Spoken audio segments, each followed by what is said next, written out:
আসসালামু আলাইকুম বন্ধুরা। এখানে এই পাইপটা দেখাও। এই পাইপটা দেখতে পাচ্ছেন ভেঙে ভেঙে পড়ে আছে। আসলে এই বাড়ির মালিকের ওই সাইডে বাথরুমটা করেছে, কিন্তু ওই সাইডে কোনো জল ফেলার জায়গা নাই। তার জন্য মালিককে এই সামনে দিয়ে, এই দিকটা দেখাও, এই সামনে জল ফেলতে হবে। এদিকে দেখো। তো মালিক নিজে নিজে এই কাজটা করেছিল, এই পাইপগুলো লাগিয়েছিল। পাইপগুলো একটু মানে ব্র্যান্ডেড পাইপ ছিল না, তো নিজে নিজে করেছিল।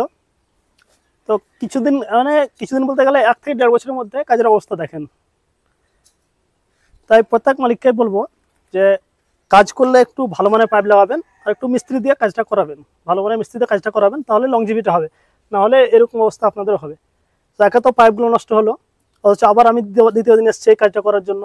সেই মিস্ত্রির খরচাটা তো লাগতো আগে, এখনও লাগছে, খালি মাঝখান থেকে নিজের খাটনিটা বেকার হয়েছে, অথচ পাইপগুলো নষ্ট হয়ে গেছে।